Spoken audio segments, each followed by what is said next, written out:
فلسطین کی آزادی کا مشن، یہودیوں کو قدم قدم پر دھول چٹانے والا، اکیلا ہی عالم کفر سے ٹکرانے کا حوصلہ رکھنے والا، پاک دھرتی کا ایک عظیم مجاہد، کفر پر لاوے کی طرح برسنے والے اس مجاہد کی طویل داستان سننے کے لیے چینل کو سبسکرائب کیجئے اور ویڈیو کو لائک کیجئے۔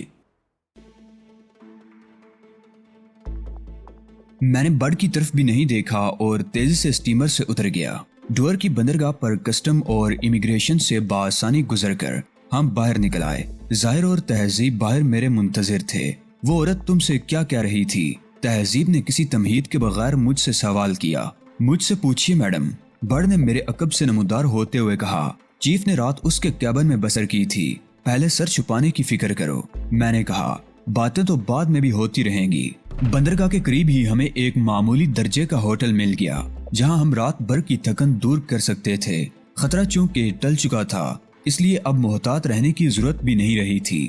ہم نے 2 کمرے کرائے پر حاصل کیے، ایک میں اور تہذیب ٹھہرے اور دوسرا ظاہر اور بڑ کے حصے میں آ گیا۔ میرے لیے جلدی سے ناشتہ منگوا لو، تہذیب نے کہا۔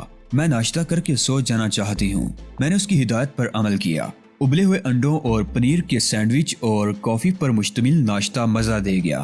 ناشتے کے دوران ہی میں نے تہذیب کو مختصراً میگی کے بارے میں بتا دیا۔ تہذیب بہت مزمل نظر آ رہی تھی۔ گزری ہوئی رات کی تھکن نے اسے نڈال کر رکھا تھا، اس لیے وہ جلدی جلدی ناشتہ کر کے بستر میں گھس گئی اور لیٹتے ہی سو گئی۔ اس کے سونے کے بعد دوسرا بستر میں نے سنبھال لیا تھا۔ مجھے اندازہ تھا کہ ظاہر اور بڑ بھی اس وقت خواب خرگوش کے مزے لوٹنے میں مگن ہوں گے، لہٰذا میرے لیے بھی بہتر یہی تھا کہ سو کر اپنی نیند پوری کر لوں۔ دن کے 1 بجے میری آنکھ کھلی۔ نیند پوری ہو چکی تھی لیکن طبیعت پر کسل مندی طاری تھی۔ تہذیب بے خبر سو رہی تھی، اسے جگانا مناسب نہیں تھا، اس لیے میں اٹھ کر باتھ روم میں جا گھسا۔ آدھے گھنٹے بعد میں باتھ روم سے باہر آ گیا تو تہذیب بھی اٹھ چکی تھی۔ کیا حال ہے تہذیب؟ میں نے مسکرا کر پوچھا۔ رات کی سردی کا تو کوئی اثر محسوس نہیں کر رہی؟ نہیں، لیکن میں تمہارے لیے بہت پریشان رہی۔ اسٹیمر پر تمہیں بہت تلاش کیا مگر تم کہیں نظر نہیں آئے۔ اپنے بارے میں تو میں تمہیں بتا چکا ہوں۔ پہلے کیوا خانے میں تم لوگوں کو تلاش کیا، پھر عرشے پر ڈھونڈا۔ اگر میگی نہ مل جاتی تو شاید اس وقت میں ڈبل نمونیا کا شکار ہو چکا ہوتا۔ میں تو ایک کیبن میں گھس گئی تھی جس میں کاٹھ کا باڑ بھرا ہوا تھا۔ بڑ اور ظاہر کے بارے میں مجھے نہیں معلوم، لیکن میرا خیال ہے کہ وہ بھی کسی کیبن میں ہی گھس گئے ہوں گے۔ اس کا مطلب تو یہ ہوا کہ تم لوگوں نے مجھ سے زیادہ ذہانت کا ثبوت دیا۔ یہ ہماری خوش قسمتی ہے علی کہ ہم فرانس سے نکلنے میں کامیاب ہو گئے۔ میرا خیال ہے لندن میں ہمیں کسی خطرے کا سامنا نہیں کرنا پڑے گا۔ بظاہر تو یہی معلوم ہوتا ہے، لیکن اس کے باوجود بھی ہمیں یہاں بہت محتاط رہنا ہوگا۔ ٹھیک ہے علی، ہم محتاط رہیں گے۔ اب میرا خیال ہے کھانا منگوا لیا جائے۔ کھانے کے بعد ہم یہ ہوٹل چھوڑ دیں گے۔ یہ بے سر و سامانی زیادہ عرصے تو نہیں چل سکے گی تہذیب۔ ہوٹل تبدیل کرنے سے قبل بہتر یہ ہوگا کہ ہم روزمرہ استعمال کے لیے کچھ سامان خرید لیں۔ وہ تو ظاہر ہے علی، دوسرے ہوٹل میں قیام سے قبل ہم بازار سے کافی خریداری کریں گے تاکہ کوئی ہم پر کسی قسم کا شبہ نہ کر سکے۔ کھانے سے فارغ ہو کر ہم ظاہر اور بڑ کے کمرے کی طرف گئے۔ وہ دونوں بڑے مزے سے بیٹھے باتیں کر رہے تھے اور کسی بات پر ہنس رہے تھے۔ ہمیں دیکھ کر دونوں کھڑے ہو گئے۔ ہم نے آپ لوگوں کو ڈسٹرب کرنا مناسب نہیں سمجھا چیف، بڑ بولا۔ سفر کے دوران رات بڑی بھیانک گزری تھی، اس لیے ہم نے فیصلہ کیا تھا کہ تمہیں آرام کرنے دیا جائے اور جب تک تم ہمیں طلب نہ کرو۔ تم لوگوں نے کھانا کھا لیا؟ میں نے پوچھا۔ ہاں چیف، بڑ نے کہا۔ وہ تو 1 بجے ہی کھا لیا تھا۔ رات تم نے کہاں گزاری؟ میں نے اگلا سوال کیا۔ کیپٹن کے کیبن میں، بڑ نے بڑے سکون سے جواب دیا۔ میں نے ایک کمبل چرا لیا تھا، اس میں سمٹ کر ایک گوشے میں لیٹ گیا تھا۔ بعد میں نے وہ کمبل وہیں چھوڑ دیا۔ آخر ایمانداری بھی کوئی چیز ہوتی ہے۔ بڑ کے انداز پر میں اور تہذیب ہنس پڑے۔ ظاہر نے بھی کہیں سے ایک کمبل حاصل کر کے ایک کرسی پر رات بسر کی تھی، لیکن اب وہ خوفناک رات گزر چکی تھی اور ہم سب مطمئن تھے۔ تم لوگ اپنے لیے لباس وغیرہ خرید لو، میں نے بڑ اور ظاہر کو ہدایت کی۔ بات تو بہت مناسب ہے چیف، بڑ نے سر کھجاتے ہوئے کہا، لیکن اس کے لیے کرنسی کی ضرورت پڑے گی اور کرنسی ہمارے پاس ہے نہیں۔ میں نے ضروری خریداری کے لیے کرنسی کی خاصی مقدار ان کے حوالے کی اور اس کے بعد میں اور تہذیب بھی بازار کی طرف نکل کھڑے ہوئے۔ ہم اسی میک اپ میں تھے جس میں ہم نے یہاں تک سفر کیا تھا، لیکن اب ضرورت اس بات کی تھی کہ ہم اپنے میک اپ تبدیل کر لیتے۔ چنانچہ طے یہ کیا گیا کہ ہوٹل تبدیل کرنے سے قبل ہم میک اپ بھی تبدیل کر لیں گے۔ بازار سے ہم نے اشد ضروری اشیاء کے علاوہ میک اپ کا سامان بھی خریدا اور ہوٹل واپس آ گئے۔ بڑ اور ظاہر بھی واپس آ چکے تھے۔ ہم نے اپنے میک اپ تبدیل کیے اور ہوٹل کا حساب بے باک کر کے نکل آئے۔ ہماری اگلی قیام گاہ لندن کا ایک مشہور ہوٹل تھا۔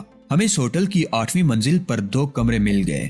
رات کا کھانا ہم نے کمرے میں ہی طلب کر لیا تھا۔ بڑ اور ظاہر بھی کھانے پر ہمارے ساتھ ہی تھے۔ پیرس میں علی گروپ کے چند افراد باقی رہ گئے ہیں۔ تہذیب نے کھانے کے دوران کہا، ان کے بارے میں کیا فیصلہ کرنا ہے؟ انہیں پیغام بھجوا دو کہ وہ ہیڈ کوارٹر واپس چلے جائیں۔ فی الحال ہمیں ان سے کوئی کام تو لینا نہیں ہے۔ وہ مشکوک لوگ بھی نہیں ہیں، اس لیے انہیں پیرس کی پولیس کی طرف سے بھی کوئی خطرہ نہیں ہوگا۔ تم نے سن لیا بڈ؟ تہذیب نے بڈ سے کہا، تمہیں پہلی فرصت میں یہ کام کرنا ہے۔ پیغام کوڈ ورڈز میں دیا جائے گا۔ اس ہدایت کا شکریہ میڈم، بڈ نے برا سا منہ بنا کر کہا، ورنہ بڈ بیچارے کو اتنی عقل کہاں کہ خود سے یہ پیغام کوڈ ورڈز میں بھیجنے کا فیصلہ کر لیتا۔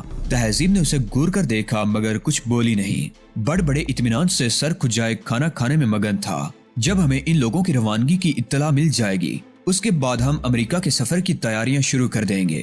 تیاریاں تو ہم فوراً ہی شروع کر سکتے ہیں چیف، بڈ بولا۔ ان لوگوں کی روانگی کی اطلاع ملنے تک ہماری تیاریاں مکمل ہو چکی ہوں گی اور ہم فوراً روانہ ہو سکیں گے۔ میرا مطلب یہی تھا، ان لوگوں کو پیغام بھجوانے کے ساتھ ساتھ تم امریکہ روانگی کے لیے ضروری تیاریاں بھی کل سے ہی شروع کر دو۔ کھانے کے بعد بڈ اور ظاہر چلے گئے۔ ہم نے ان کے ساتھ ہاروت رابیل کے متعلق گفتگو نہیں کی تھی۔ ان کے جانے کے بعد میں نے اس مسئلے پر تہذیب سے گفتگو کی۔ ہاروت رابیل کا صدر دفتر واشنگٹن میں ہے تہذیب، لہٰذا ہمیں یہاں سے سیدھا واشنگٹن ہی جانا ہوگا۔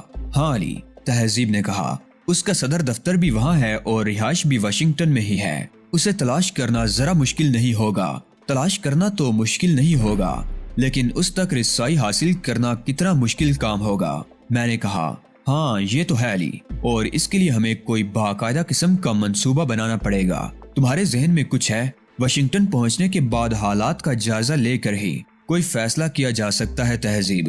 اس وقت تک ذہن کو آزاد چھوڑ دو، تمام تفکرات سے بے نیاز ہو جاؤ۔ اگلے روز بڈ نے اطلاع دی کہ اس نے پیغام بھجوا دیا ہے اور ضروری کاغذات کی تیاری کے لیے بھی کام شروع کر دیا ہے۔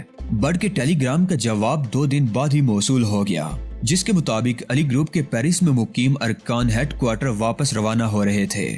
ظاہر کو واپس بھجوانے کا کوئی جواز نہیں تھا۔ مستقبل قریب میں ہمیں اس کی ضرورت پڑ سکتی تھی۔ ممکن تھا ہاروت رابیل کو مطمئن کرنے کے لیے ظاہر کو ایک بار پھر ڈی فوسٹر کا روپ دھارنا پڑ جاتا۔ بڈ کو بھی ہم خود سے الگ نہیں کر سکتے تھے۔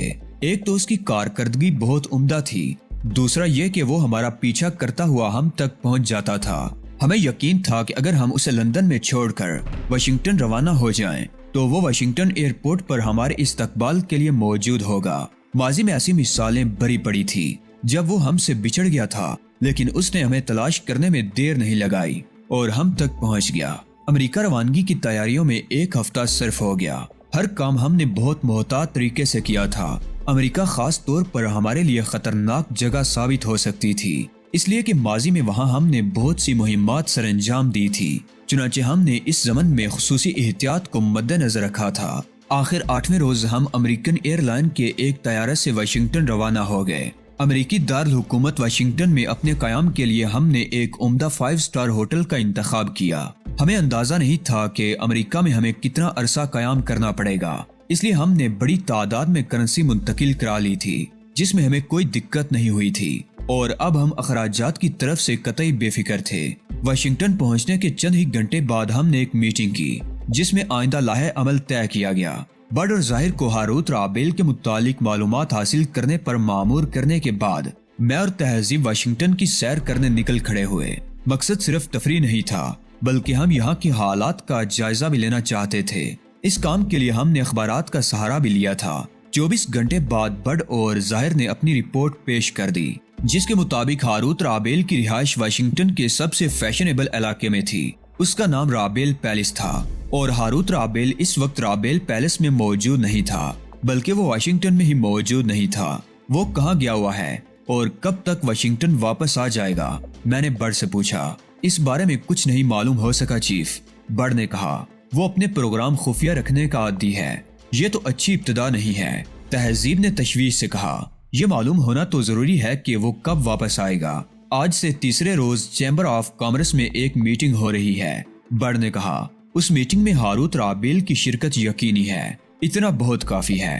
میں نے کہا، ظاہر تم پریس فوٹوگرافر کی حیثیت سے کام شروع کر دو، کوشش کرو کہ 2 دن میں متعلقہ حلقے کے کچھ لوگ تمہیں پریس فوٹوگرافر کی حیثیت سے جاننے لگیں۔ چیمبر آف کامرس کی اس میٹنگ میں تم خاص طور پر ہاروت رابیل کی تصویریں بناؤ گے۔ ممکن ہے کسی موقع پر یہ تصاویر ہمارے کسی کام آ سکیں، فوری طور پر کام شروع کر دو۔ ظاہر سر ہلا کر چلا گیا اور میں برڈ کی طرف متوجہ ہو گیا۔ تمہیں رابیل پیلس کے اطراف کا نقشہ تیار کرنا ہے۔ نقشے میں ایسے تمام راستے واضح ہونے چاہیے جو کسی بھی اعتبار سے ہمارے کام آ سکتے ہیں۔ یہ تو کوئی کام نہ ہوا، برڈ نے مایوسانہ لہجے میں کہا، اور تہذیب کی ہونٹوں پر مسکراہٹ پھیل گئی۔ ٹھیک ہے برڈ، اس کے علاوہ تم کوئی ایسی تدبیر بھی سوچو جس کے ذریعے ہاروت رابیل تک ہماری رسائی ہو سکے۔ تہذیب نے کہا، ہاں یہ کام برڈ کے شایان شان ہے۔ برڈ نے کہا، اس کا چہرہ کھل اٹھا تھا۔ اس کے بعد وہ رکا نہیں تھا، فوراً ہی رخصت ہو گیا تھا۔ یہ شخص ہمارے لیے ریڑھ کی ہڈی کی حیثیت اختیار کرتا جا رہا ہے علی، تہذیب نے کہا۔ اس میں شک نہیں کہ بے حد باصلاحیت آدمی ہے، لیکن کسی پر ضرورت سے زیادہ انحصار کرنا اچھا نہیں ہوتا۔ کافی دیر بعد برڈ واپس آیا۔ میں ایک اہم خبر لایا ہوں چیف، اس نے جوشیلے انداز میں کہا۔ چیمبر آف کامرس کی میٹنگ میں شرکت کرنے کے لیے فرانس سے مسٹر اینڈ مسز سوتراں بھی آئے ہیں۔ میرا خیال ہے سوتراں نامی کسی شخص کا نام میں نے کبھی نہیں سنا۔ میں نے کہا، وہ فرانس کے بہت بڑے کاروباری ہیں۔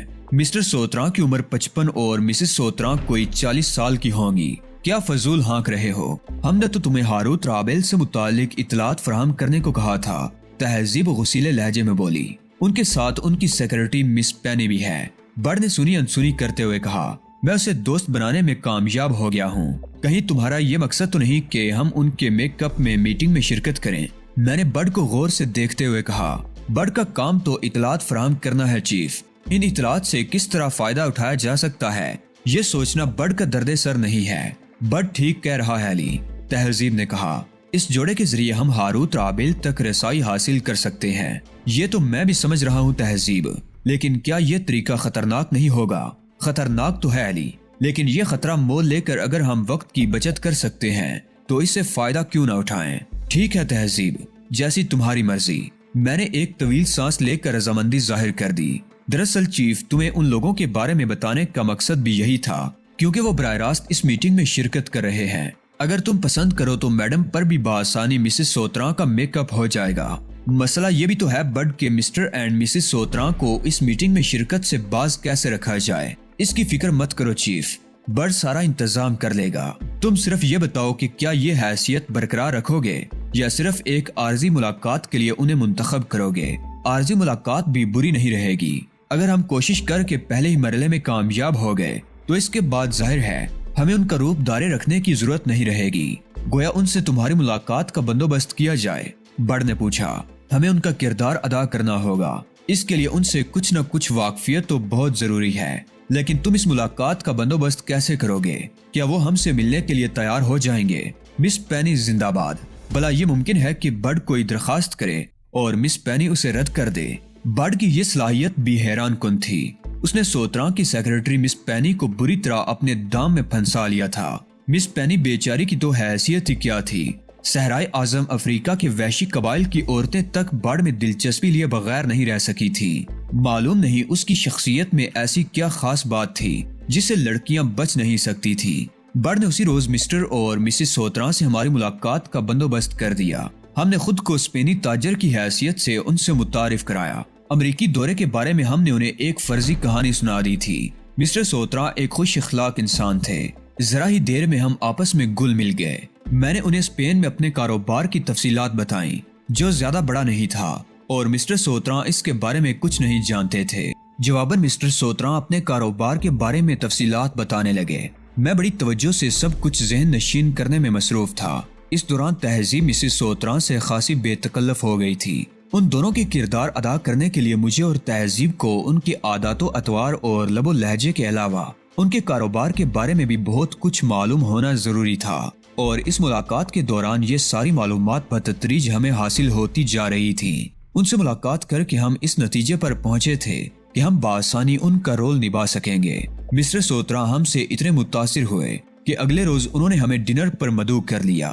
چنانچہ اگلی رات ہم نے ان کے ہوٹل میں ان کے ساتھ ہی کھانا کھایا۔ چونکہ عارضی طور پر انہیں استعمال کرنا ضروری تھا، اس لیے ان کا زیادہ سے زیادہ قرب ہمارے لیے فائدہ مند تھا۔ یہ بات تو ہمیں معلوم ہو چکی تھی کہ ان کے ساتھ صرف ان کی سیکرٹری پینی گراہم ہی آئی ہے اور ان کے تمام پروگرام پینی گراہم ہی طے کرتی ہے، یہاں تک کہ وہ ان کے کاروباری امور میں بھی بڑی حد تک دخیل ہے۔ پینی گراہم کے گرد برڈ نے اپنا جال بہت مضبوط کر لیا تھا، اس لیے ہمیں برڈ کے ذریعے اس سے یہ بھی معلوم ہو گیا کہ mister and Mrs Sutra meeting میں اپنا کیا موقف پیش کریں گے۔ اب تو اس شخص کی صلاحیتوں پر حیرت بھی نہیں ہوتی، تہذیب نے کہا۔ اس نے ہمارے لیے کتنی آسانیاں پیدا کر دی ہیں، ورنہ شاید ہمیں ہاروت رابیل تک رسائی حاصل کرنے میں بہت مشکلات پیش آتی۔ صلاحیتیں ہر شخص میں موجود ہوتی ہیں تہذیب، میں نے کہا۔ کوئی انہیں بروئے کار لے آتا ہے اور کوئی اپنی صلاحیتیں ضائع کر دیتا ہے۔ بڑ اپنی صلاحیتوں کو استعمال کرنے کے ہنر سے واقف ہے۔ تیسرے روز رات کے 9:30 بجے ہمیں چیمبر آف کامرس کی میٹنگ میں شرکت کے لیے جانا تھا۔ بڑ کے ساتھ مل کر ہم نے پورا منصوبہ ترتیب دے لیا تھا۔ طے یہ ہوا تھا کہ 9:15 بجے یعنی عین اس وقت جب وہ لوگ میٹنگ میں شرکت کی تیاریاں کر رہے ہوں گے، بڑ انہیں بے ہوش کر دے گا۔ اس وقت تک پینی تمام کاغذات مکمل کر چکی ہوگی، اس لیے ہمیں ان کاغذات سے مکمل معلومات حاصل ہو جائیں گی۔ وقت مقررہ سے کافی قبل ہم نے مسٹر اور مسز سوترا کا میک اپ کر لیا۔ ظاہر نے ہمیں ان دونوں کی تصویریں فراہم کر دی تھی، جس کی وجہ سے ہمیں میک اپ کرنے میں کوئی دشواری نہیں ہوئی۔ 8:30 بجے ہم اپنے ہوٹل سے نکل آئے اور ایک ٹیکسی میں بیٹھ کر سوترا کے ہوٹل پہنچ گئے۔ بڑ ہوٹل کے دروازے پر ہمارا منتظر تھا۔ ہمیں ٹیکسی سے اترتے دیکھ کر وہ ہمارے پاس آ گیا۔ تمام تیاریاں مکمل ہیں چیف، وہ سیاہ رنگ کی کار سوترا کے لیے ہے، تم خود اسے ڈرائیو کرو گے، بقیہ تفصیلات پہلے سے تمہارے علم میں ہیں۔ ظاہر کے بارے میں کیا خبر ہے؟ میں نے پوچھا۔ وہ ہمیں کہاں ملے گا؟ ظاہر چیمبر آف کامرس کی بلڈنگ میں ٹائمز کے فوٹوگرافر کی حیثیت میں موجود ہے، بڑ نے کہا۔ وہ میک اپ میں ہے لیکن کسی نہ کسی طرح خود کو تم پر ظاہر کر دے گا۔ تم نے ان تینوں کو بے ہوش کر دیا ہے نا؟ تہذیب نے پوچھا۔ انہیں کب تک ہوش آ جائے گا؟ بے ہوشی کی جو دوا میں نے انہیں استعمال کرائی ہے وہ انہیں 12 گھنٹے سے قبل ہوش میں نہیں آنے دے گی۔ وہ تینوں اپنے کمروں میں 12 گھنٹے تک بے ہوش پڑے رہیں گے۔ اس دوران تمہیں اپنا کام مکمل کر لینا ہوگا۔ 12 گھنٹے بھی ہمارے لیے بہت ہے بڑ، میں نے کہا، لیکن اس دوران اگر ان کی بے ہوشی کا راز فاش ہو گیا تو کیا ہوگا؟ کمال کرتے ہو چیف۔ ابھی تم ہوٹل کے عقبی زینوں سے اوپر جاؤ گے اور واپس اترتے ہوئے کاؤنٹر پر کمروں کی چابیاں دو گے تو بلا کسی کو کیا پڑی ہے کہ تمہاری غیر موجودگی، میرا مطلب ہے مسٹر اور مسز سوترا کی غیر موجودگی میں ان کے کمروں میں جانے کی کوشش کرے۔ اس کے باوجود اگر تم چاہو تو میں یہیں رک کر ان کی نگرانی کروں۔ ہم کسی معمولی سی بے پرواہی سے خود کو خطرے میں نہیں ڈال سکتے بڈ، اس لیے بہتر یہی ہوگا کہ تم یہاں رک کر حالات پر نظر رکھو۔ اوکے چیف، بڈ نے کہا، میں یہی رکوں گا۔ تم کام مکمل کر کے 9 بجے تک واپس آ جانا۔ میں اور تہذیب مالکم x mister and Mrs Sutra کے میک اپ میں عقبی زینوں سے اوپر گئے اور پھر چابیاں لے کر نیچے اتر آئے۔ ہم نے چابیاں کاؤنٹر پر جمع کرائیں اور اس کے بعد ہم ہوٹل سے باہر نکل آئے۔ بڈ کا کوئی پتہ نہیں تھا، اس نے سیاہ کار کی چابیاں پہلے ہی ہمارے حوالے کر دی تھی۔ کار کی ڈرائیونگ سیٹ پر بیٹھ کر میں نے کاغذات پر ایک نگاہ ڈالی۔ میٹنگ میں شرکت کا دعویٰ نامہ تھا اور کانفرنس میں اپنے کاروبار کی نمائندگی کرنے کے لیے کچھ ضروری پوائنٹس تھے۔ میں نے مطمئن ہو کر کار سٹارٹ کر دی۔ چیمبر آف کامرس بلڈنگ کے گیٹ پر ہمارے کاغذات چیک کیے گئے اور اس کے بعد ہمیں کانفرنس ہال میں پہنچا دیا گیا۔